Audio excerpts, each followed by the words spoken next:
pagi hari ini saya dari sejak awal saya bilang, Tuhan saya mau menikmati Engkau, saya mau duduk seperti Maria. Kemudian Tuhan bilang dalam Ibrani 4 ayat 16, sebab itu marilah kita bersama, kita dengan penuh keberanian menghampiri tahta kasih karunia, supaya kita mendapatkan menerima rahmat dan menemukan kasih karunia untuk mendapatkan pertolongan kita pada waktunya. Amin. Terima kasih Tuhan yang sudah mendengar saya. Ya, salam Ibu Penny, salam Bapak Ibu Saudara. Shalom. Di waktu pujian penyembahan juga saya merasakan hadirat Tuhan yang luar biasa, dan saya waktu menyanyi ada tadi lagu pujian, kita ingin detak jantung kita itu sama dengan, seirama dengan detak jantung Tuhan. Itu saya dilihatkan Tuhan itu memeluk saya.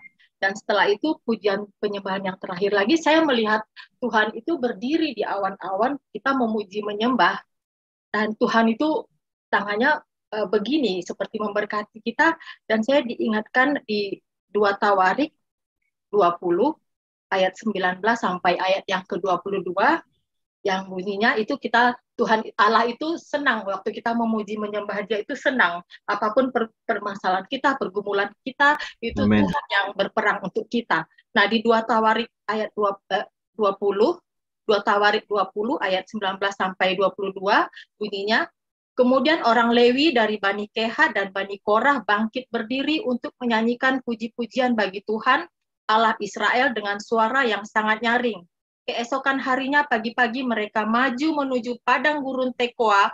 Ketika mereka hendak berangkat, berdirilah Yosafat dan berkata, dengar hai Yehuda dan penduduk Yerusalem, percayalah kepada Tuhan Allahmu dan kamu akan tetap teguh. Percayalah kepada nabi-nabinya dan kamu akan berhasil. Setelah ia berunding dengan rakyat, ia mengangkat orang-orang yang akan menyanyi-nyanyikan untuk Tuhan dan memuji Tuhan dalam pakaian kudus yang semarak pada waktu mereka keluar dibuka orang-orang bersenjata sambil berkata, nyanyikanlah nyanyian syukur bagi Tuhan, bahwasanya untuk selama-lamanya kasih setianya. Ketika mereka mulai bersorak-sorai dan menyanyikan nyanyian pujian, dibuat Tuhanlah penghadangan terhadap Bani Amon dan Moab dan orang-orang dari pegunungan Seir yang hendak menyerang Yehuda sehingga mereka terpukul kalah. Jadi Tuhan yang berperang untuk kita.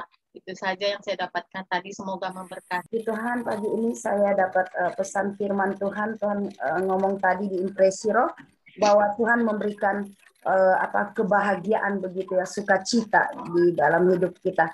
Dan Tuhan kasih firman Tuhan Mazmur 65 ayat 5. Berbahagialah orang yang engkau pilih dan yang engkau suruh mendekat untuk diam di pelataranmu. Kiranya kami menjadi kenyang dengan segala yang baik di rumahmu, di baitmu yang kudus.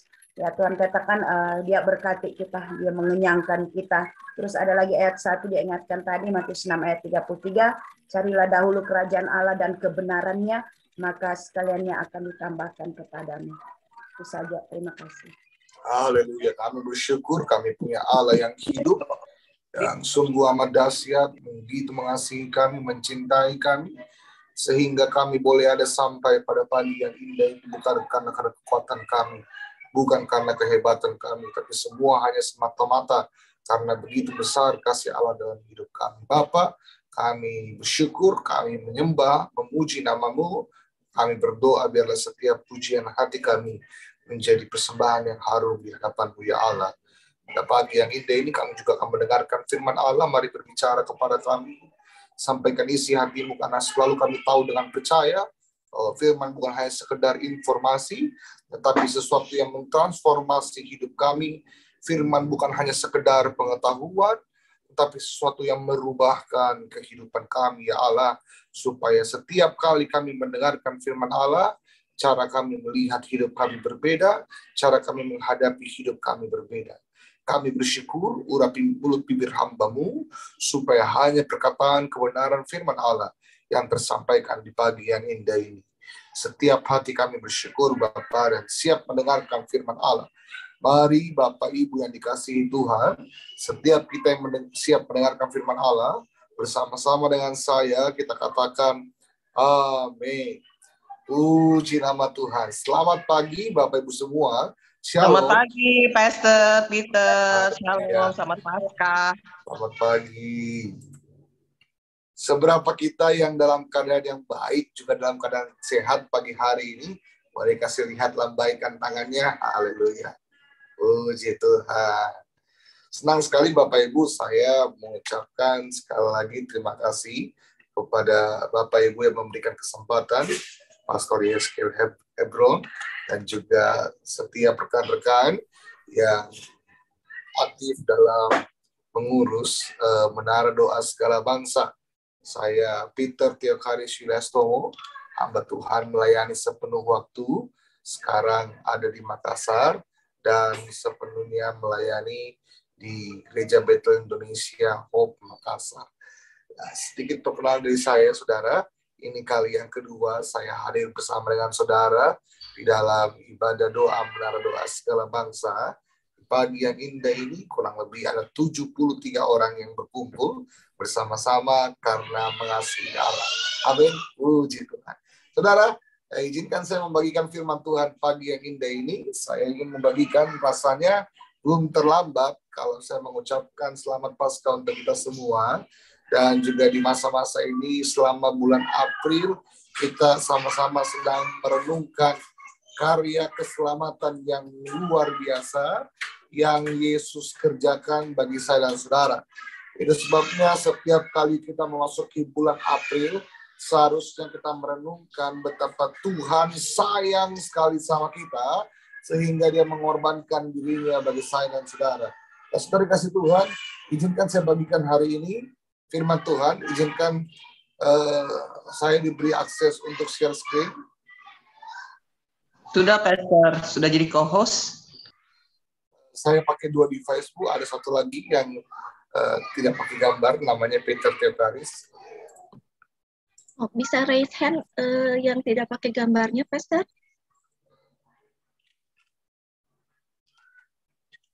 Ya, sebentar.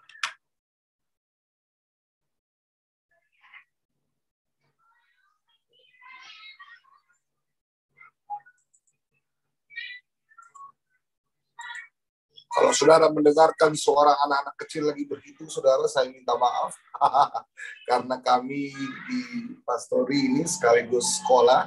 Jadi setiap pagi-pagi jam 6, jam 7, ya pastori sudah dipenuhi dengan anak-anak dan sukacita yang luar biasa. Ya saudara, sepertinya sudah bisa, izinkan saya bagikan. Oh, masih belum bisa.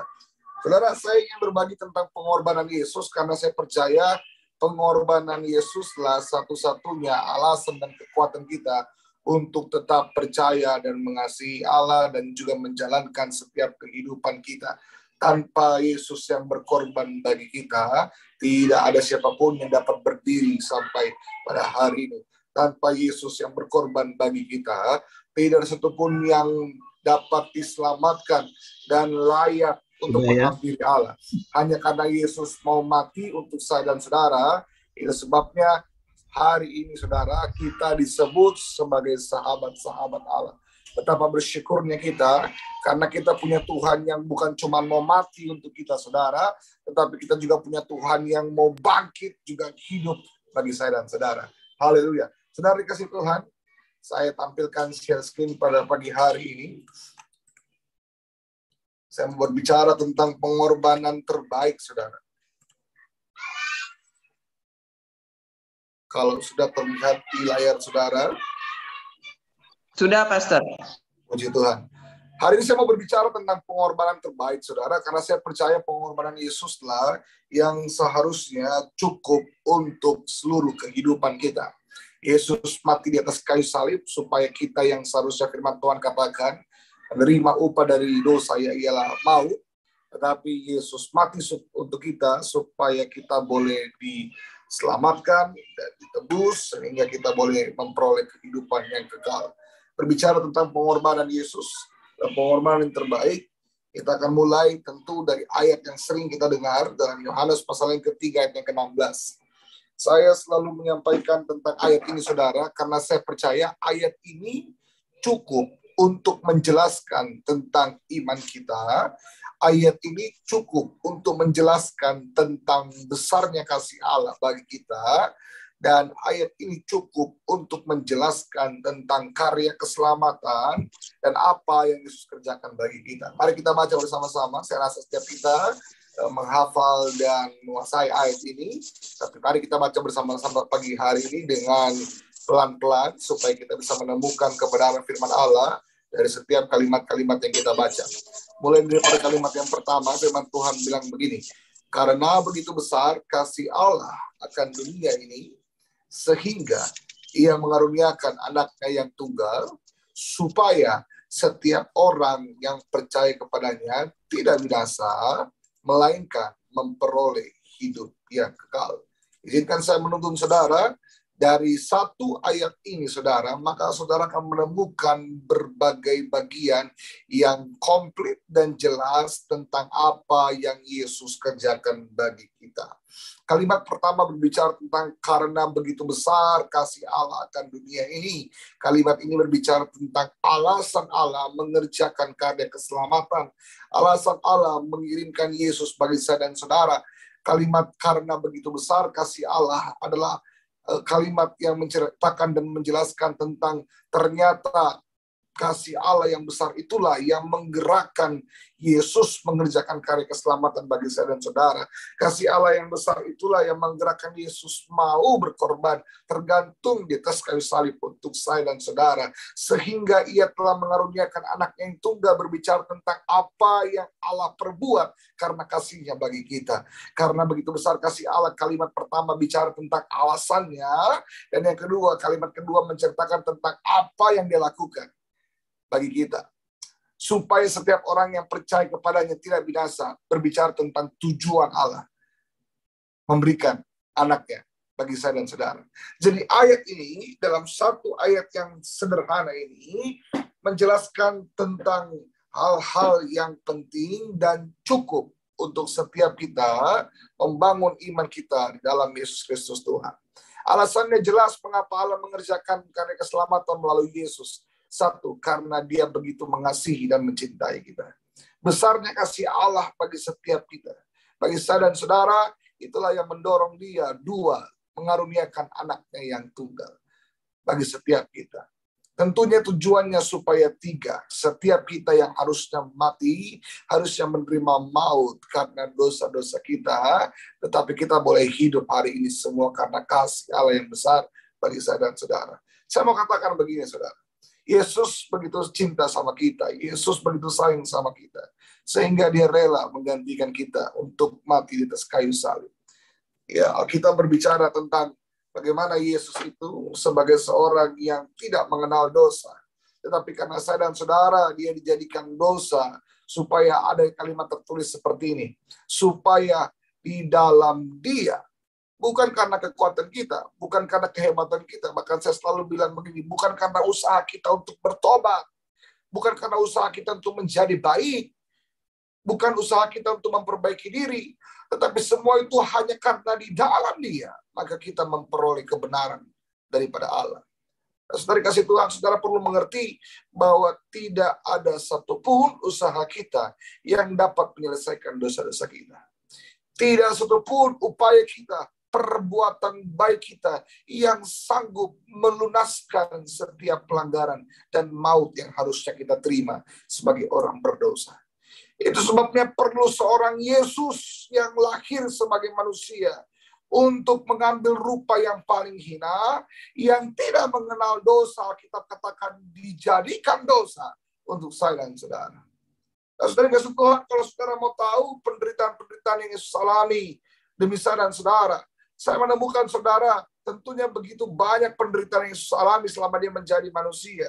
Tetapi izinkan saya bagikan hari ini saudara, saya menemukan di dalam Matius pasal yang ke-26, saudara perlu lihat, dalam satu bagian yang sederhana ini kita menemukan bagaimana Yesus sebenarnya juga mengalami penderitaan yang hebat ketika dia menjadi manusia dan mengerjakan karya keselamatan. Tentu Yesus adalah merupakan Allah, Yesus adalah Tuhan kita. Tetapi perhatikan baik, Ia mengambil rupa yang paling hina, ia mengambil rupa sebagai manusia untuk saya dan saudara. Perhatikan, yang paling berkuasa menjadi terbatas untuk saya dan saudara. Yang paling mulia menjadi hina untuk saya dan saudara. Yang punya kemuliaan, yang punya kerajaan surga, turun ke dunia menjadi rupa yang paling hina manusia, membiarkan dirinya untuk saya dan saudara. Kita berkata begini, imam besar yang kita punya bukan imam yang tidak turut merasakan apa yang kita rasakan. Dia sama seperti kita sebagai seorang manusia mengalami perasaan-perasaan, mengalami penderitaan, mengalami kesulitan-kesulitan sebagai manusia, tetapi yang membedakan adalah dia tidak berdosa.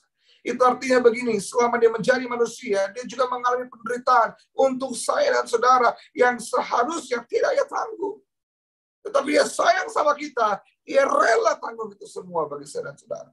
Saudara perhatikan baik, di dalam Matius pasal yang ke-26 ketika Yesus berdoa, menjelang hari-hari dia untuk diserahkan dan disalibkan. Saudara, ada sedikit kira-kira seperti sebuah perdebatan antara Yesus dengan Allah. Saya memperhatikan dari ayat yang akan kita baca, seperti ada proses tawar-menawar antara Yesus yang merupakan sebagai manusia pada saat itu dengan Allah. Saudara perhatikan baik di dalam Matius pasal yang ke-26 ayat 39.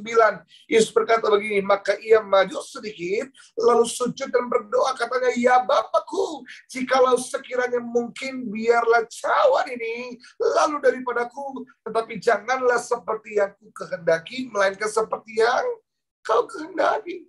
Saudara, penderitaan yang Yesus alami pada akhirnya menempatkan Yesus dalam posisi begitu menderita, begitu sulit, sehingga kira-kira sebagai manusia ini begitu terbatas, sebagai manusia ini rasanya sulit, rasanya berat, maka mulailah ada penawaran kepada Allah, kalau boleh lakukanlah cawan ini daripadaku. Yang saya percaya pada saat itu Yesus melakukan tawar-menawar kepada Allah bukan karena Yesus takut mati. Bukan karena Yesus takut disiksa, dipukuli, berdarah-darah, dicampur. Perhatikan baik saudara, ketika Yesus melakukan tawar-menawar kepada Allah, Yesus melakukan ini bukan karena dia takut tentang kematian yang akan dia hadapi. Tetapi kalau saudara temukan ketika Yesus di atas kayu salib, saudara harus perhatikan ada kalimat yang keluar dari mulut Yesus. Saat dia disalib di atas kayu salib, dia kemudian berseru dan berteriak. Dia katakan seperti ini, Eli, Eli, lama sabachthani, mengapa engkau meninggalkan aku? Ketakutan terbesar Yesus yang kita katakan sehingga bahkan darahnya seperti, keringatnya seperti pecahan darah, saudara. Menceritakan bukan tentang ketakutan atas kematian bagi Yesus. Tetapi perhatikan baik. Penderitaan terbesar yang Yesus mau tunjukkan kepada kita ketika dia mati bagi kita bukan tentang darah yang tercurah, bukan tentang cambukan, bukan tentang aniaya, bukan tentang penindasan, tapi perhatikan, Yesus mau kasih tahu kita penderitaan terbesar yang dia terima ketika dia atas kayu salib adalah keterpisahan dari Allah. Karena dia manusia yang kemudian ditumpahkan dengan dosa, maka Allah yang kudus itu untuk sesaat harus memalingkan wajahnya karena yang kudus tidak akan pernah bersatu dengan dosa. Untuk sesaat Yesus yang tidak mengenal dosa ini dijadikan dosa karena saya dan saudara, sehingga dia harus terpisah dari Allah. Itulah penderitaan terbesar Yesus. Kalau hari ini kita masih menangis karena kesulitan ekonomi, kalau hari ini kita masih menangis karena pergumulan-pergumulan dunia, kalau hari ini kita masih menangis karena diperlakukan buruk oleh orang-orang sekitar kita, harusnya kita malu. Karena Yesus mengajari kita penderitaan terbesar kita bukan ketika orang sakiti kita. Penderitaan terbesar kita bukan ketika kita sulit secara ekonomi. Penderitaan terbesar kita bukan ketika orang fitnah kita. Penderitaan terbesar kita bukan ketika kita mengalami hal-hal yang buruk dalam dunia. Perhatikan baik. Yesus mau kasih tahu kita, penderitaan terbesar kita seharusnya adalah ketika kita terpisah dari Allah. Tapi hari ini mana ada orang yang peduli. Tidak banyak orang yang peduli. Mereka hanya menangisi hidupnya karena pergumulan-pergumulan yang terjadi dalam hidupnya. Mereka hanya menangisi dirinya karena mungkin kesulitan-kesulitan yang mereka hadapi. Perlakuan-perlakuan buruk yang dia terima dari orang sekitarnya. Tapi berapa banyak orang hari ini yang datang kepada Allah dan berkata, Tuhan jangan kau tinggalkan aku. Tuhan jangan kau lepaskan aku. Ajari aku mengerti perasaanmu, mengerti detak jantungmu. Biarkan aku punya keintiman hanya denganmu, sampai kau dapati hatiku seirama dengan hatimu. Perhatikan di ayat yang ke-42, saudara. Tidak cukup hanya sekali. Lalu Yesus pergi untuk kedua kali dan berdoa, katanya, ya Bapa, jikalau cawan ini mungkin lalu. Tetapi kalau tidak, jikalau aku, kecuali apabila aku meminumnya, jadilah kehendak-Mu. Untuk kedua kali, Yesus lakukan sekali lagi tawar-menawar. Tidak cukup sampai di situ, ayat yang ke-44, saudara perhatikan. Ia membiarkan mereka di situ, lalu pergi dan berdoa untuk ketiga kalinya. Dan perhatikan baik kalimat ini. Dan ia mengucapkan doa yang itu juga. Saudara perhatikan, Yesus sampai tawar-menawar untuk ketiga kalinya. Ini merupakan penjelasan tentang ini tawaran yang penting bagi Yesus. Tidak mudah baginya menerima kenyataan yang harus menerima dosa kita dan terpisah dengan Allah. Tetapi perhatikan, setiap doanya ditutup dengan kalimat ini. Jadilah kehendak-Mu ya Tuhan, bukan kehendak-Ku. So, saya bersyukur kita punya Allah yang luar biasa. Saya bersyukur kita punya Yesus yang hebat, saudara. Dia sayang sama kita. Dia rela memberikan dirinya untuk saya dan saudara. Saudara, saya berdoa supaya kita betul-betul mengerti. Yesus lakukan yang terbaik untuk saya dan saudara supaya kita boleh memperoleh hidup. Peringatan Paskah, peringatan Jumat Agung, harusnya kita hayati dengan penghayatan yang luar biasa tinggi, saudara. Karena itulah inti dari kepercayaan dan kekristenan kita. Bahwa ada pribadi yang mau mati untuk saya dan saudara. Itu yang membuat kita menjadi berbeda. Kalau saudara ibu-ibu, saudara pasti paham dengan baik juga. Kalau pergi belanja, tawar-menawar gitu ya. Pedagang bilang, kita tanya, Pak, berapa harga ikannya gitu ya. Yang jual bilang 10.000 Bu, kita tawar, boleh nggak 1.500?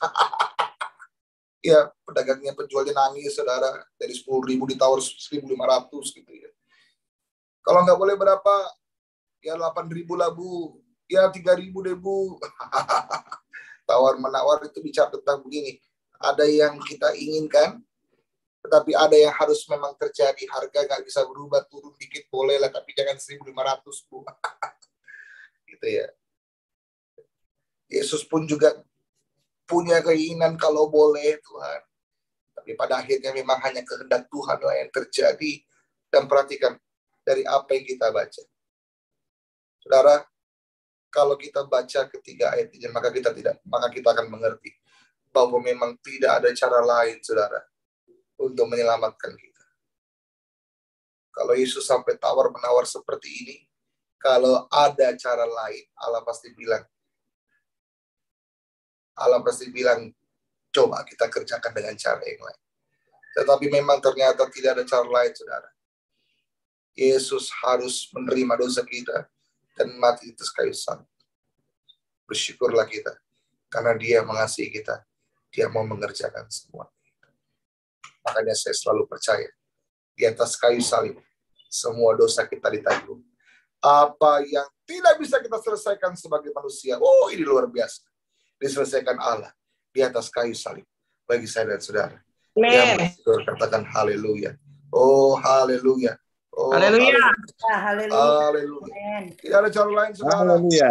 Tidak ada cara yang lain, saudara. Hanya Yesuslah satu-satunya yang rela menerima segala dosa kita dan mati untuk kita, sehingga hari ini kita boleh hidup, saudara. Kalimat ini keren kalau saudara pernah dengar. Bahasa Inggris, tapi artinya dalam, saudara, bagi saya. When He was on the cross, ketika Yesus ada di atas kayu salib, we were on His mind. Hanya kitalah yang ada di pikirannya, saudara. Makanya ada lagu kan, karena kita yang menderita, amin, karena kita ya disalibkan agar dunia yang hilang diselamatkan dari hukuman kekal. Kalau ada cara lain, mungkin itu yang dapat dipilih oleh Yesus.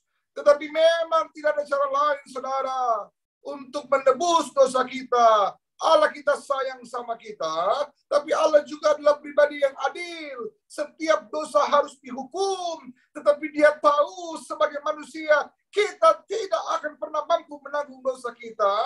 Kita tidak akan pernah mampu menanggung hukuman kita. Kita tidak akan pernah mampu menanggung maut yang harusnya kita terima karena dosa kita. Maka anaknya lah yang Dia kirim bagi kita untuk menanggung setiap upah dosa kita, yaitu maut. Luar biasa ya Tuhan kita. Saudaraku, dari semua pengorbanan Yesus, izinkan saya simpulkan. Setidaknya ada 3 pengorbanan Yesus yang terbaik bagi kita. Kita akan bahas satu persatu. Mulai dari yang pertama. Saya percaya salah satu pengorbanan terbesar Yesus bagi saya dan saudara, yang pertama adalah Yesus mengorbankan tahtanya, rela menjadi hamba bagi setiap kita. Alkitab bilang begini, saudara. Hendaklah kamu hidupmu dalam bersama, menaruh pikiran dan perasaan yang terdapat juga dalam Kristus Yesus. Ayat yang ke-6 bilang begini. Yang walaupun dalam rupa Allah, tidak menganggap kesetaraan dengan Allah itu sebagai milik yang harus dipertahankan. Ayat yang ke-7. Melainkan telah mengosongkan dirinya dan mengambil rupa seorang hamba dan menjadi sama dengan manusia. Sudah jadi manusia, ambil rupa yang paling rendah lagi jadi hamba untuk saya dan saudara. Matius 20:28. Sama seperti anak manusia, datang bukan untuk dilayani, melainkan untuk melayani dan memberikan nyawanya menjadi tebusan bagi banyak orang. Saudara perhatikan, salah satu pengorbanan yang besar yang Yesus kerjakan bagi kita adalah begini. Yesus korbankan tatahnya, Yesus korbankan kemuliaannya, menjadi hamba untuk kita, menjadi pelayan bagi setiap kita. Saudara, kita bersyukur di dunia hari-hari ini banyak orang berbondong-bondong berkumpul mencari jalan ke sorga, saudara. Cari jalan ke sorga, cari jalan ke sorga, cari jalan ke sorga. Tapi bagi kita, Yesus yang punya sorga, rela tinggalkan sorganya untuk saya dan saudara. Haleluya. Kalau orang sibuk cari surga, cari jalan ke surga. Oh, kita jauh lebih hebat dan kita bersyukur. Karena yang punya surga Yesus, tinggalkan surganya untuk saya dan saudara. Itu membuktikan begini. Saya dan saudara dianggap lebih penting dari surga itu. Amin, saudara. Amin. Haleluya. Yesus yang mulia rela jadi hamba bagi saya dan saudara. Melayani setiap kita. Dia tinggalkan saudara, ya, tahtanya, kemuliaannya, surganya. Dia rela dihina, dia rela menjadi rubah seorang hamba bagi setiap kita. Itu menunjukkan dia sayang sekali sama kita, saudara. Dia cinta sekali sama kita. Maka dia rela, saudara, meninggalkan tahtanya bagi kita. Hanya untuk menyelamatkan dan menebus setiap kita.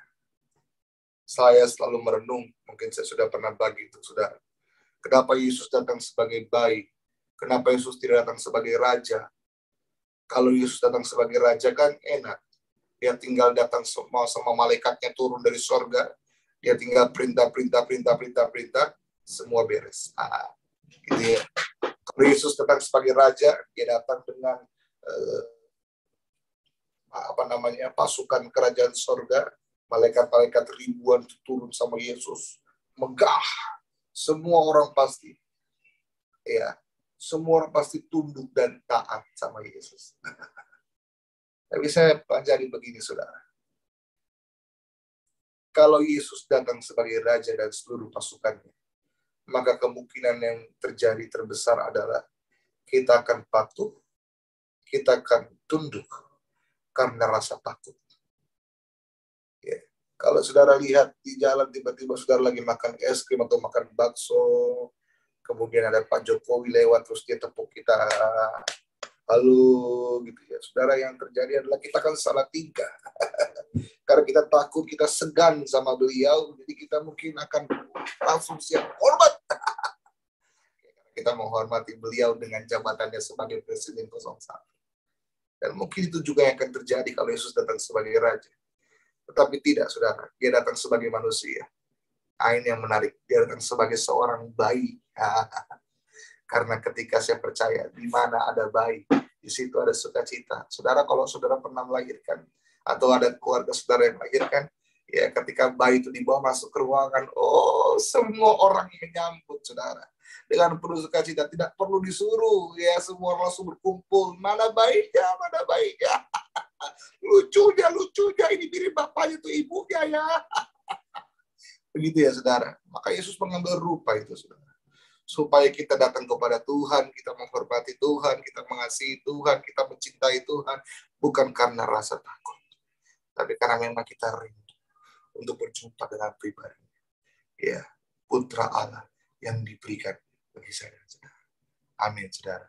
Yang kedua saya pelajari di sini. Pengorbanan terbaik Yesus bukan hanya tentang dia tinggalkan tahtanya jadi hamba bagi kita. Tapi saya pelajari Yesus juga ternyata mengorbankan perasaannya, saudara. Mengampuni setiap kesalahan kita. Tahukah saudara berapa kali dan berulang kali Yesus dikecewakan dan dikhianati? Ketika Yesus menjelang kematiannya, saudara, ini disalibkan, dia cuma minta murid-muridnya, tolong temani saya berdoa. Tolong temani saya berdoa, kasihan saya ini takut. Tolong temani saya berdoa. Yesus naik ke atas, dia berdoa, dia turun sebentar. Itu murid-muridnya tidur, saudara. Tidur. Yesus naik lagi, dikasih bangun. Bangun. Dia naik lagi, saudara, dia turun lagi. Yang murid-muridnya tidur lagi, saudara. Mungkin kayaknya sudah berbeda. Yang tadinya terlentang, sekarang sudah mulai tengkurap, saudara. Artinya lebih nyenyak tidurnya. Sampai Yesus bilang begini, tidak mampukah kau berjaga 1 jam saja? Oi, saya mau mati nih, kau tidak bisa menjaga 1 jam saja. Tapi ternyata juga tidak, saudara. Sesuatu yang begitu dianggap penting oleh Yesus, sampai Alkitab katakan darahnya seperti keringatnya seperti darah. Tapi murid-murid Yesus lebih peduli tentang tidurnya. Ya, sebutlah mereka memang ngantuk. Sebutlah mereka capek. Tapi Yesus sudah bilang, tidak mampukah kau 1 jam saja? Berjaga-jaga. Kita tahu Yudas sampai akhir hidupnya, saudara. Yesus berikan kesempatan 3,5 tahun, bukan karena Yesus tidak tahu. Yesus tahu pada akhirnya Yudas akan berkhianat.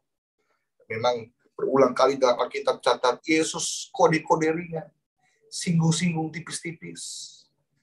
Ya, memberi kesempatan bagi Yudas, tapi tidak juga. Pada akhirnya penyesalan memang datang terlambat. Kalau datang di awal itu namanya pendaftaran. Gitu ya. Yudas mengorbankan Yesus, bahkan dia menyesal. Dia mau kembalikan uang, tidak dikasih. Dalam penyesalan, Yudas mengakhiri hidupnya dengan cara yang keras. Petrus, rasul yang hebat, luar biasa. Tapi dalam sepanjang hidupnya, dia punya trauma yang besar mengkhianati Yesus. Sebelum ayam berkokok 3 kali dia sangkal Tuhan. Saudara, sebagai manusia, saya pelajari. Seharusnya Yesus mengalami rasa-rasa bagaimana dikecewakan dia nanti, saudara. Ya, kalau saudara ingat Yesus kasih makan 5.000 orang. Saya khawatir dan saya curiga dari 5 orang yang dapat makanan mujizat Yesus, sebagian besar dari mereka juga adalah orang yang sama, yang berteriak, salibkan Yesus, salibkan Yesus, salibkan Yesus. Betapa hebat, saudara, Yesus itu diperlakukan buruk oleh orang-orang yang menerima kebaikan dan kasih-Nya. Harusnya Yesus mungkin sebagai manusia bisa marah. Harusnya Yesus mungkin sebagai manusia bisa kecewa. Tapi kita lihat Alkitab katakan apa? Justru Lukas 23:34, Yesus bilang begini, ya Bapa, ampunilah mereka, sebab mereka tidak tahu apa yang mereka perbuat. Saudara, lepas dari semua hal buruk yang kita lakukan kepadanya, lepas dari semua hal buruk yang orang-orang lakukan, pengkhianatan kepada Yesus, Yesus katakan begini, ampunilah mereka. Ini mau kasih tahu kita begini. Rasa marah mungkin ada, rasa kecewa mungkin ada. Tetapi bagi Yesus, rasa sayang harus selalu lebih besar. Amin, saudara. Saudara, pasangan suami istri marah boleh, kecewa boleh, tapi jangan lupa, rasa sayang harus selalu lebih besar. Amin. Yesus buktikan, saudara, dia mungkin sebagai manusia dikecewakan. Oh, kecewa. Mungkin ada rasa marah juga sedikit. Oh, ada. Tapi luar biasa, Yesus buktikan bagi kita. Dia sayang sama kita. Saking besarnya cintanya bagi kita. Rasa cintanya menutupi setiap pelanggaran dan dosa kita. Rasa sayangnya menutupi setiap kemarahan dan kekecewaan. Dia korbankan perasaannya bagi saudara-saudara. Apa yang terjadi kalau Yesus marah, saudara? Dia tidak mau kerjakan garis keselamatan. Bukankah dia juga tahu, bahkan setelah dia mati untuk kita, sampai hari ini pun, kita masih seringkali berkhianat dan melukai hatinya. Bukankah Yesus tahu, sekalipun dia mati untuk kita, sampai hari ini, seringkali kita menodai hidup ini, yang Tuhan bayar dengan harga yang mahal. Bukankah Yesus tahu, jangan-jangan karena dosa-dosa kita juga adalah orang-orang yang berteriak, salibkan Yesus, salibkan Yesus, salibkan Yesus. Tapi itu tidak menghentikan karya keselamatan. Yesus tetap mati untuk saya dan saudara. Kita bilang, Roma 5:8. Akan tetapi Allah menunjukkan kasih-Nya kepada kita. Oleh karena Kristus telah mati bagi kita. Bukan untuk kita baik, Pak, Bu. Bukan untuk kita rajin melayani Tuhan, Pak, Bu. Bukan untuk kita lagi berdoa, Pak, Bu. Tapi Yesus mati untuk kita waktu kita masih berdosa. Jadi kalau hari ini kita punya hidup, kita hidup untuk Dia. Makanya saya percaya, Yesus mati untuk kita, supaya kita boleh hidup untuk Dia. Katakan amin. Yesus mati untuk kita, bukan supaya kita hidup untuk diri sendiri. Paulus bilang begini, bukan aku lagi yang hidup, tapi Yesus yang hidup dalamku. Haleluya. Amin. Hidup pasti beda, saudara. Hidup pasti beda. Ada pergumulan, ada tantangan, ada air mata, ada derita. Tapi kalau Yesus yang jadi pusat, saudara, tidak akan mengurungkan langkah kita. Tidak akan menghentikan langkah kita. Amin. Yang ketiga, Yesus korbankan tahtanya jadi hamba bagi kita. Yesus korbankan perasaannya, mengampuni setiap kesalahan kita. Dan yang terakhir, Yesus mengorbankan nyawanya, mati untuk menebus kita. Alkitab bilang, tidak ada kasih yang lebih besar daripada kasih seorang yang memberikan nyawanya untuk sahabat-sahabatnya. Tapi bagi saya, kasih Yesus jauh lebih besar dari ini. Karena Yesus tidak hanya mati untuk sahabat-sahabatnya, tapi Yesus juga mati bagi orang-orang yang membencinya. Ya. Kalau mati untuk sahabat kita aja kasih kita udah besar, saudara. Apalagi kalau kita mati untuk musuh kita. Haleluya. Itu luar biasa. Dan Yesus buktikan, saudara. Dia mati di atas kayu salib. Bukan hanya untuk orang-orang yang sayang sama dia. Hanya sahabat-sahabatnya saja tidak. Untuk semua orang. Supaya hari ini kita mengerti bahwa memang dia Allah yang begitu sayang sama kita. Ibrani 9:12. Ia telah masuk satu kali itu selama-lamanya ke dalam tempat yang kudus. Saudara, bukan dengan membawa darah domba, jantan, dan darah anak lembu. Pada saat itu pengorbanan atau pengampunan dosa diidentikan dengan persembahan darah anak domba jantan atau darah anak lembu, ternak yang terbaik, saudara. Tapi yang dia persembahkan bagi kita bukan orang lain, bukan hal yang lain, bukan ternak yang lain. Mungkin ada yang paling sempurna yang dia bisa siapkan. Tapi Alkitab berkata, tetapi dengan membawa darahnya sendiri. Dan dengan itu, ia telah mendapatkan kelepasan yang kekal. Dia mati untuk saya dan saudara. Dia mengorbankan dirinya untuk saya dan saudara. Saudara perhatikan apa yang berusaha saya sampaikan. Yesus sudah korbankan segalanya bagi kita. Setidaknya 3 hal yang kita bisa ambil. Yang paling penting, tahtanya ditinggalkan bagi kita. Perasaannya dikorbankan bagi kita untuk mengampuni kita. Bahkan nyawanya sendiri, saudara, dia telah berikan bagi kita. Yesus korbankan segalanya, bukti bahwa tahta perasaan bahkan nyawanya dianggap tidak lebih berharga dari kita. Perhatikan baik apa yang kita korbankan untuk sesuatu, menjelaskan tentang bagaimana kita menghargai benda tersebut atau menghargai hal tersebut. Kalau kita rela korbankan mobil kita untuk pasangan kita, itu berarti pasangan kita lebih berharga dari mobil. Kalau kita mengorbankan pasangan kita untuk pekerjaan kita, itu berarti pekerjaan kita lebih berharga dari pasangan kita.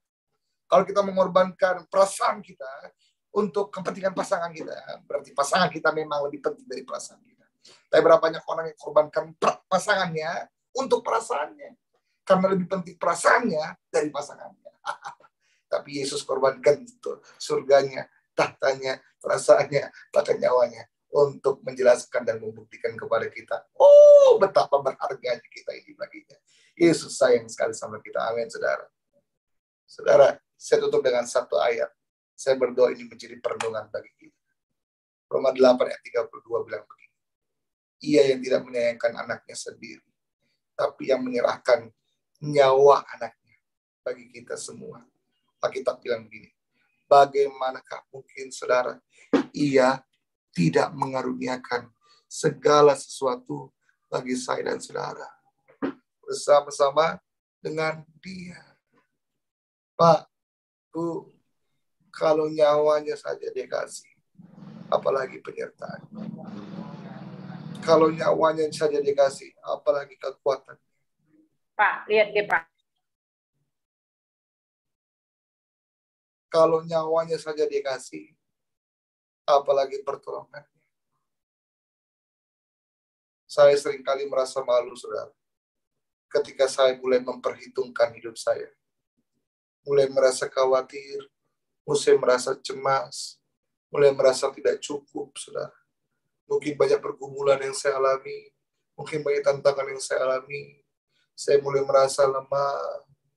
Saya mulai memperhitungkan tentang sanggupkah Tuhan tolong saya, sanggupkah Tuhan bantu saya, sanggupkah Tuhan bersama dengan saya. Tapi ayat ini sungguh jelas, saudara. Kalau dia kasih nyawanya untuk kita, apalagi yang lain, saudara. Dia juga sertakan bersama dengan kita.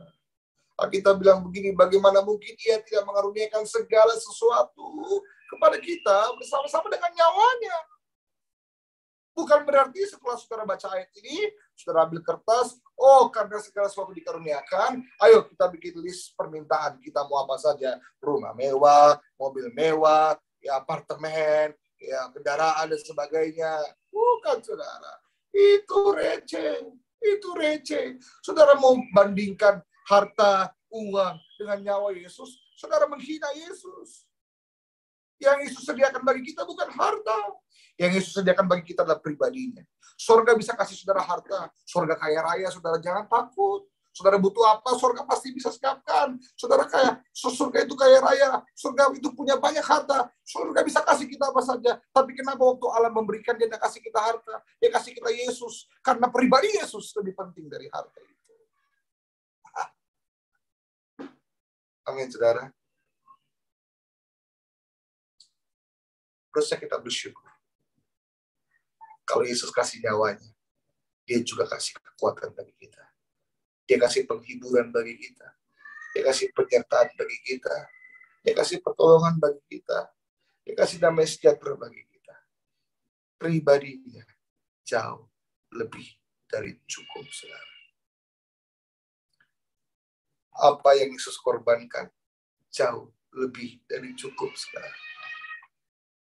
Apa yang Yesus berikan bagi kita jauh lebih dari cukup. Maka saya percaya Yesus tidak pernah kurang. Kita saja yang selalu merasa kurang.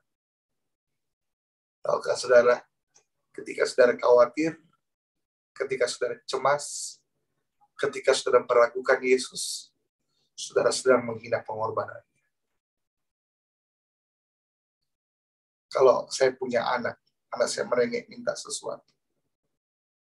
Pak, tolong Pak, belikan saya ini Pak. Saya mau ini Pak. Pak, minta ini Pak. Saya tahu itu sesuatu yang mungkin dia tidak terlalu butuhkan, saudara.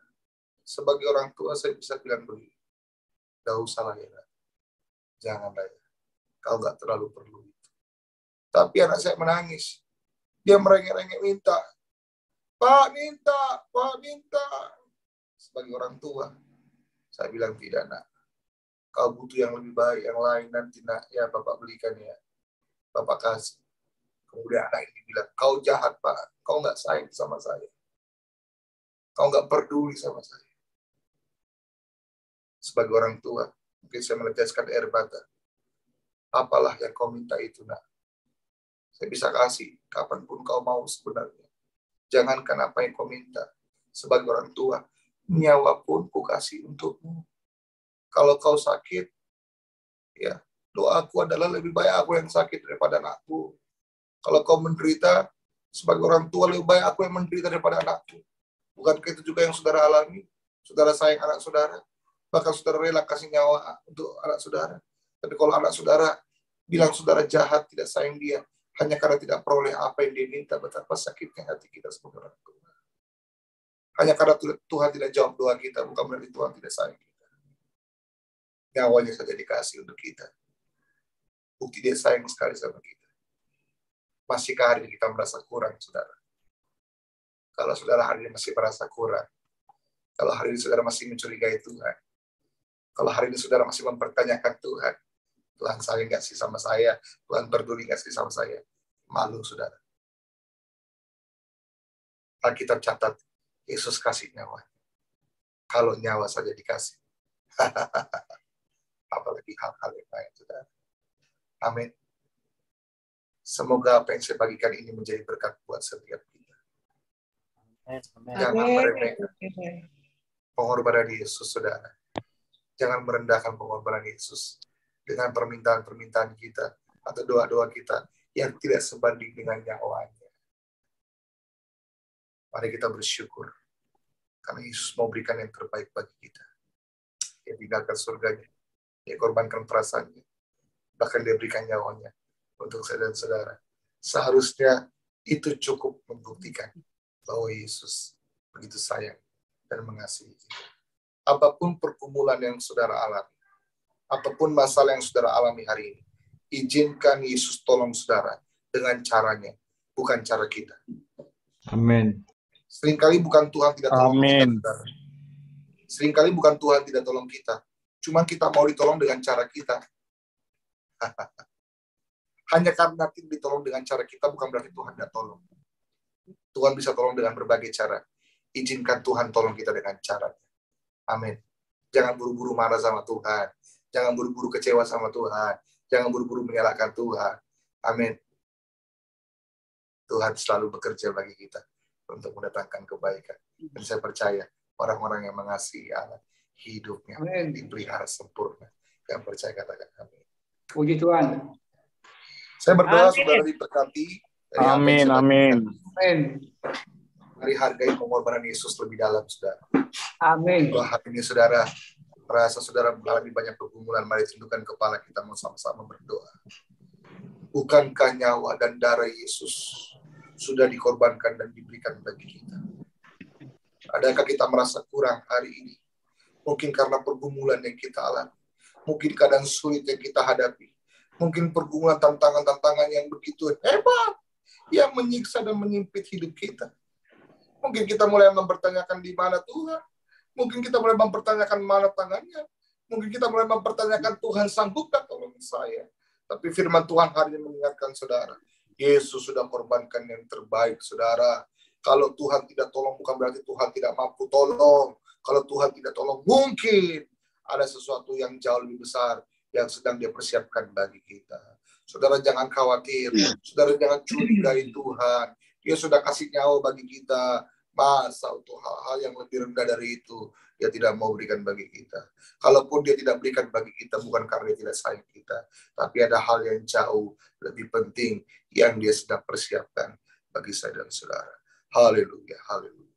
Tuhan Bapa yang baik, kami bersyukur untuk firman Tuhan yang sudah kami dengarkan. Kami belajar Tuhan untuk menghargai pengorbanan Yesus lebih dalam, menghargai pengorbanan Yesus Tuhan atas hidup kami, supaya kami bukan menjadi anak-anak Tuhan yang hanya serta-merta meminta dan merengek-rengek untuk kepentingan kami, tetapi juga menyadari betapa Tuhan sayang kami, sehingga Tuhan rela tinggalkan surganya, saudara, sehingga Tuhan rela mengorbankan perasaannya, bahkan Tuhan rela memberikan nyawanya bagi kita semua. Itu artinya Tuhan memang begitu sayang sama kita. Bapa, biarlah kami boleh mengerti. Hari ini kami begitu yakin. Firman Tuhan mengkonfirmasi kami. Firman Tuhan menguatkan kami. Firman Tuhan meneguhkan kami untuk sepenuhnya bergantung kepada Allah. Kami tidak perlu khawatir, kami tidak perlu takut, kami tidak perlu cemas. Tuhan yang sayang kami akan selalu memelihara dan menuntun kehidupan kami.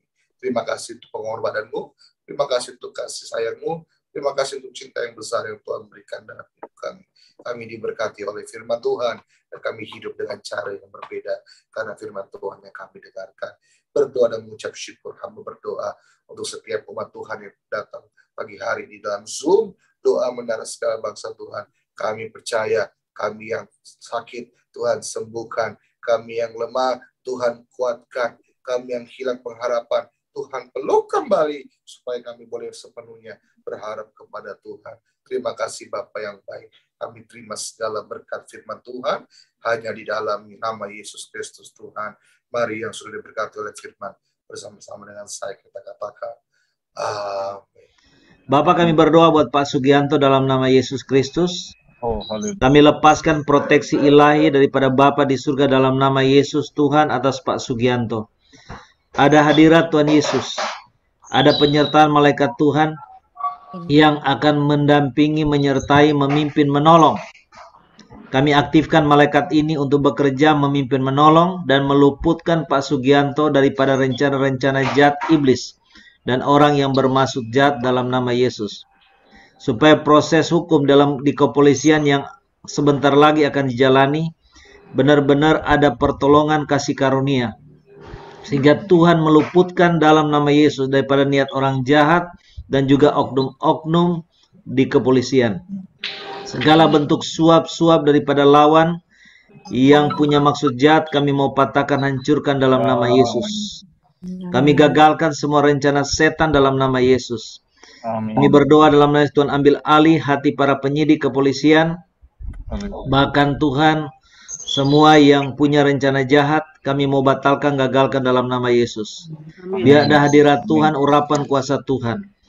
Ada kemuliaan Tuhan hadir dalam kehidupan Pak Sugianto sebagai tembok berapi yang memagari. Sehingga benar-benar Tuhan, dalam nama Yesus kami katupkan lidah mulut pihak penyidik, agar tidak menanyakan pertanyaan-pertanyaan yang sifatnya menghasut ataupun memojokkan. Dalam nama Yesus Tuhan, biarlah Kau berikan hati yang baik dari pihak penyidik, agar mereka betul-betul bersikap sesuai dengan aturan hukum yang benar. Segala pembalikan benar menjadi salah, salah menjadi benar, kami hancurkan dalam nama Yesus. Biarlah Tuhan, dia boleh selesai masalah ini, dan dia boleh mengalami kemenangan karena pertolongan daripada Tuhan Yesus Kristus sendiri dan malaikat Tuhan. Jadi Bapak, Tuhan, Engkaulah pengacara buat Pak Sugianto. Itulah janji firman-Mu. Biarlah Tuhan Yesus yang akan mendampingi dia sebagai lawyer agung, sehingga dia boleh keluar dan dia boleh mengalami kemenangan oleh karena pertolongan Tuhan Yesus Kristus. Dalam nama Yesus kami berdoa. Amin. Tuhan katakan, yang penting engkau cari aku, berharap dan mengandalkan aku, maka semua kondisi dalam tubuhmu akan mengalami pemulihan yang sempurna. Tuhan sedang bekerja dalam tubuh Pak Hermanto untuk menyembuhkan. Apa yang selama ini sudah dirusak oleh penyakit, oleh virus, oleh bakteri, oleh apapun dalam tubuhmu. Karena engkau selama ini tidak bisa menjaga tubuhmu, kesehatanmu dengan baik. Engkau selama ini tidak bisa menjaga makanmu dengan baik. Tuhan katakan sedang mengalami satu pemulihan. Bapa, engkau tahu kondisi kesehatannya, dia membutuhkan albumin dan engkau tahu itu mahal. Kami percaya engkau punya stok di surga Tuhan. Dalam nama Yesus kami lepaskan kuasa Tuhan. Biarlah Tuhan albumin yang dia butuhkan dalam nama Yesus itu mengalir dalam tubuhnya.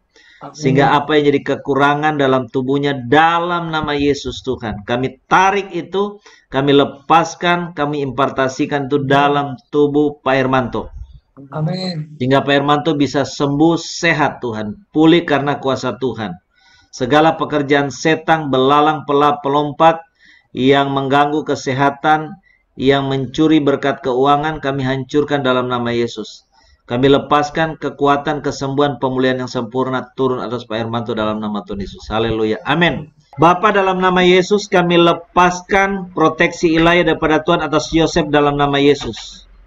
Semua pekerjaan setan, semua gangguan-gangguan yang bukan dari Tuhan, yang mempengaruhi hati pikiran Yosef, kami ikat, hancurkan dalam nama Yesus Kristus. Darah Yesus Tuhan hancurkan. Dalam nama Yesus Tuhan kami tarik urapan kuasa Tuhan. Dalam nama Yesus kami lepaskan mengalir atas Yosef. Dalam nama Yesus Tuhan, Yosef disembuhkan, dipulihkan batin jiwanya. Dalam nama Yesus. Tuhan, Engkau melihat anak ini tidak bisa fokus, jamah hati pikirannya. Kami ikat, kami taklukkan hati pikirannya untuk fokus kepada Tuhan Yesus dalam nama Yesus Tuhan. Kami lepaskan berkat-Mu, dia boleh mengalami pemulihan dalam batin jiwa rohnya dalam nama Yesus. Dan dia boleh mengalami berkat pertolongan Tuhan. Tuhan, mari. Engkau berjanji kalau anak itu memerdekakan kamu, kami benar-benar merdeka. Kami lepaskan kemerdekaan yang sejati turun atas Yosef dalam nama Tuhan Yesus Kristus. Haleluya. Amin.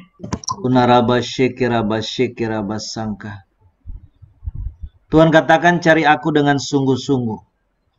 Cari wajahku selalu. Karena Tuhan sebagai Bapa akan menjadi pengganti, menjadi Bapa dan Ibu yang baik bagi engkau. Karena Tuhan berjanji setiap anak yatim piatu, Tuhanlah yang akan menjadi Bapa dan Ibu baginya.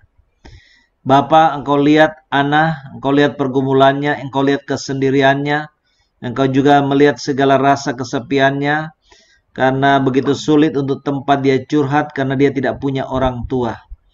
Bapa, kami berdoa dalam nama Yesus, berikan Ana dan juga adik-adiknya kekuatan kemampuan untuk terus berharap kepada Tuhan, mencari dekat dengan Tuhan. Dan kami berdoa Bapa dalam nama Yesus, biar Tuhan hadir dalam kehidupan Ana, juga dengan adik-adiknya Tuhan. Mereka berempat dalam nama Yesus. Supaya sungguh-sungguh oleh kasih karunia Tuhan, mereka boleh mendapatkan pertolongan untuk segala keperluan, kebutuhan mereka dan masa depan.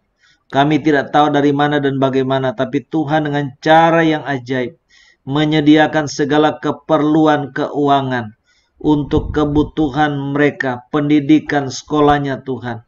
Bahkan segala kebutuhan makan, minum, tempat tinggal, semua Tuhan sediakan, Tuhan cukupkan. Bapa, kami minta dalam nama Yesus, Tuhan hadir dalam kehidupan Ana sebagai Bapa dan Ibu baginya dan adik-adiknya. Itulah janji-Mu buat mereka yang menjadi yatim piatu Tuhan. Kami berdoa dalam nama Yesus, biarlah pertolongan, kasih karunia, berkat Tuhan ada atas Ana dan juga adik-adiknya. Dalam nama Yesus, Tuhan lindungi mereka dari segala pergaulan yang jahat, dan Tuhan juga lindungi mereka dari setiap niat orang jahat. Dalam nama Yesus kami lepaskan berkat Tuhan. Haleluya. Amin.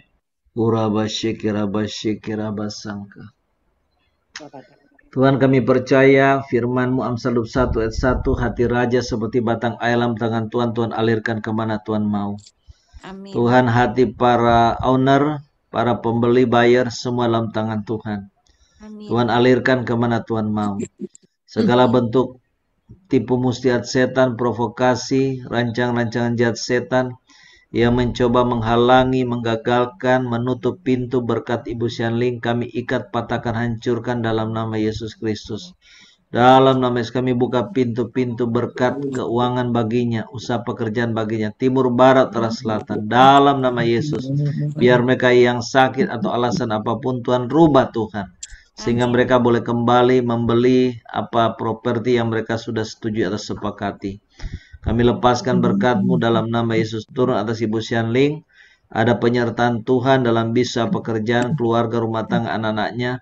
Bahkan juga ada pertolongan daripada malaikat-malaikat Tuhan. Kami lepaskan berkat Tuhan atasnya dalam nama Tuhan Yesus. Haleluya. Amin. Bapa, kami berdoa buat Pak Adnan Tuhan. Tuhan katakan engkau tidak usah khawatir untuk kehidupanmu, keuanganmu, masa depanmu. Karena sesungguhnya aku sudah menata hidup dan masa depanmu, apa yang akan terjadi di depan. Tuhan katakan percaya, berharap kepada Tuhan. Pertolongan daripada Tuhan Yesus tidak pernah terlambat untuk menolong hidupmu, untuk juga membukakan berkat-berkat dan memberikan terobosan mujizat dalam hidupmu.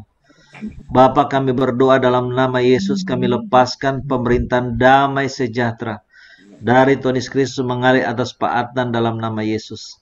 Segala roh intimidasi, segala roh kekhawatiran, kesusahan, kami cabut dalam nama Yesus dari batin jiwa roh Pak Adnan dalam nama Yesus Kristus Tuhan. Dan kami lepaskan damai sejahtera dan sukacita daripada Tuhan Yesus turun atas Pak Adnan sekarang ini juga dalam nama Yesus Tuhan.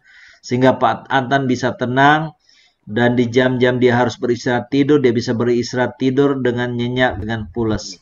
Tuhan, kami tahu tidak ada yang perlu kami khawatirkan dalam hidup kami, karena hidup kami sebagai anak-anak Tuhan yang mencari Tuhan dan beribadah ada dalam tangan Tuhan. Tuhan, ambil alih semua pergumulan yang Pak Adnan, Ibu Lydia alami, juga anak-anaknya. Tuhan yang tolong. Tuhan, kami bersyukur kalau memang pembeli yang ada tidak jadi karena memang harga terlalu murah. Kami berdoa dalam nama Yesus, kami utus malaikat Tuhan untuk pergi dan membawa pembeli yang benar-benar dari Tuhan. Sehingga rumah yang mereka tempati sekarang yang mau dijual, boleh terjual dengan harga yang terbaik yang daripada Tuhan.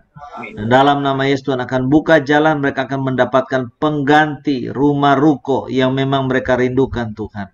Pintu-pintu yang tertutup semua terbuka dalam nama Yesus Tuhan. Kami ratakan jalan-jalan di depan Pak Adnan, Bu Lydia dalam nama Yesus.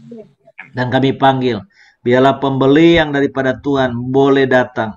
Terjadi percepatan ilahi Tuhan. Waktu pembeli itu datang, biar melihat rumah mereka merasa sejahtera, sukacita. Nyatakan kuasa mujizat-Mu atas Pak Adnan, Ibu Lydia dalam nama Yesus. Kami berdoa juga Tuhan untuk Ibu Lydia, jamah matanya. Dalam nama Yesus Engkau sembuhkan dengan sempurna. Segala bentuk apapun juga serangan setan, sakit penyakit, bisul yang menyerang matanya, serangga apapun, kami hancurkan dalam nama Yesus. Kami lepaskan aliran kuasa kesembuhan dari Tuhan Yesus mengalir Tuhan atas Ibu Lydia. Tuhan menjamah matanya sehingga matanya sembuh dalam nama Yesus dan tidak bengkak lagi. Pemulihan terjadi, jamah buat anak-anaknya Tuhan, agar mereka juga sungguh-sungguh mencari Tuhan, berharap kepada Tuhan, dan mengikuti aturan Tuhan dalam hidup mereka, supaya ada terobosan kehidupan dan masa depan. Dalam nama Tuhan. Amin. Bapak, Engkau tahu Ibu Indriati butuh terobosan, butuh mujizat keuangan. Karena saat ini dia sangat membutuhkan keuangan untuk membayar segala keperluan-keperluan hidup dan juga untuk kebutuhan anaknya yang sekolah. Dalam nama Yesus, pintu-pintu berkat itu terbuka baginya. Dan kami tarik dalam nama Yesus, kami ikat dalam nama Yesus. Berkat-berkat kerajaan yang Tuhan sudah berikan kepada kami, Matius 6 ayat 16 ayat 19. Dalam nama Bapa, Tuhan Yesus dan Roh Kudus, dalam nama Yesus kami buka Tuhan pintu-pintu berkat di surga. Kami ambil berkat-berkat itu Tuhan, mengalir dan datang atas Ibu Indriati. Dikatakan apa yang khawatirkan tidak akan terjadi. Akan ada pertolongan dari surga. Akan ada bantuan dari surga dalam keuangan datang dalam hidupmu. Sehingga apa yang menjadi kewajibanmu engkau bisa selesaikan. Pasal 20 nanti Ibu Indriati baca. Akan ada pertolongan dan bantuan dari surga dalam keuangan. Sehingga engkau bisa menyelesaikan semua kewajiban. Dalam nama Tuhan, haleluya. Amin. Sangka. Tuhan, kami bersyukur pintu berkat sudah terbuka atas Pak Heri, Bu Angel, yang selama pandemi tertutup 2 tahun, Tuhan sudah buka. Dan hamba melihat di alam roh pintu-pintu itu sudah terbuka, tidak ada lagi setan, kuasa jahat apapun yang menghalangi berkat mereka.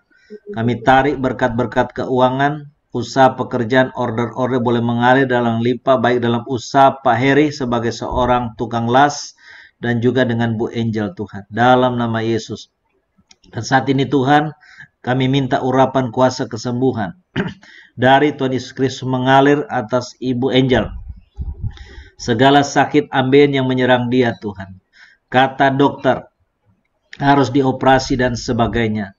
Tapi kami mau berharap kepada Tuhan. Kami mau minta pertolongan daripada Tuhan Yesus.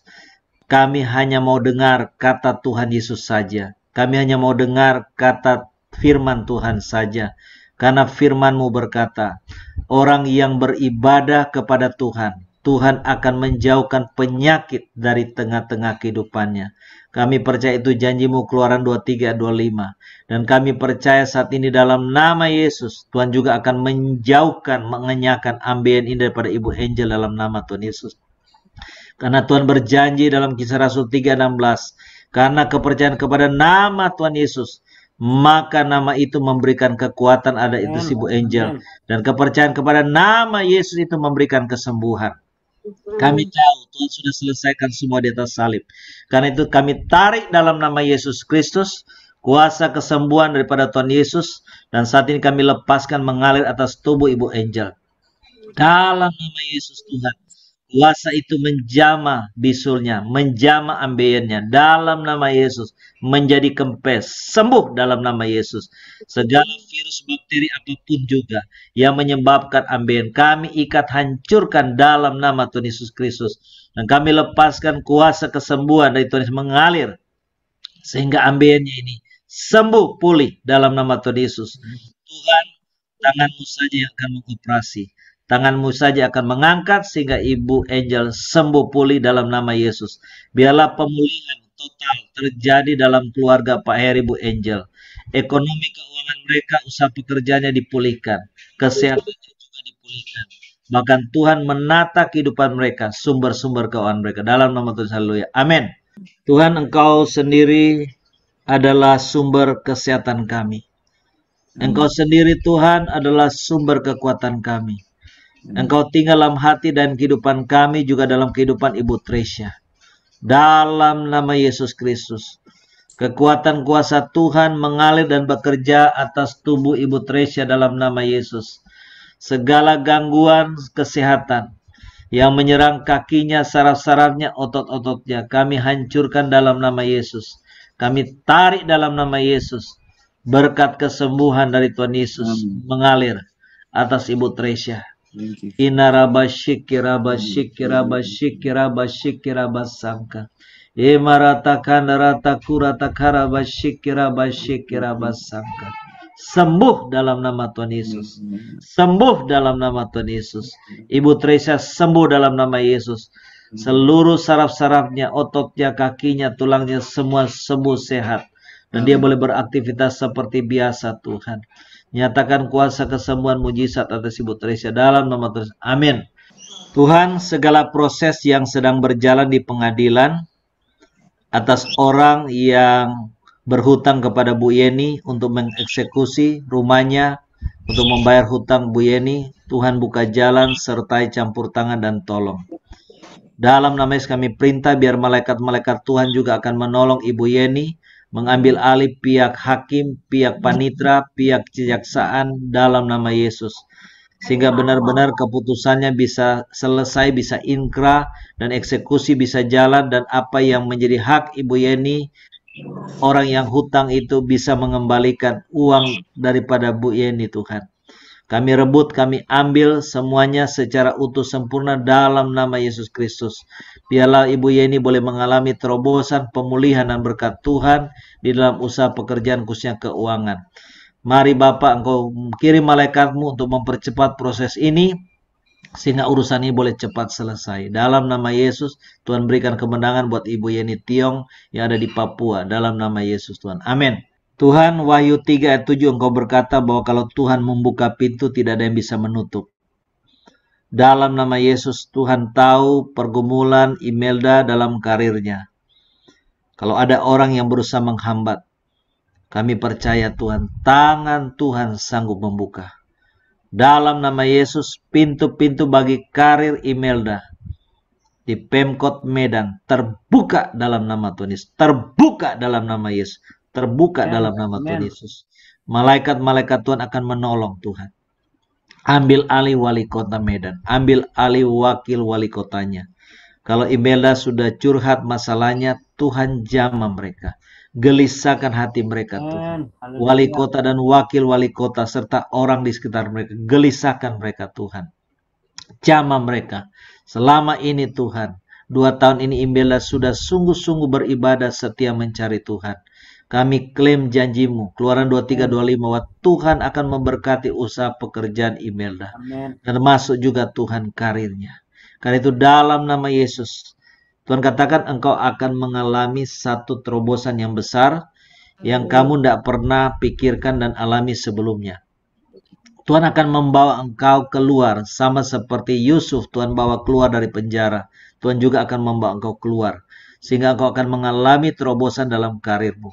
Karena Tuhan mau memberkati. Saya lihat ada tangan Tuhan di atas kepala email, dan Tuhan katakan terima berkatku, terima terobosan, terima pembelaan Tuhan, terima pertolongan Tuhan Yesus terjadi dalam kehidupanmu, karirmu, dan semua masalah-masalah yang kau hadapi, dan juga dengan anak-anakmu. Kami lepaskan mujizat Tuhan, terobosan terjadi atas Imelda dalam nama Tuhan Yesus. Amin.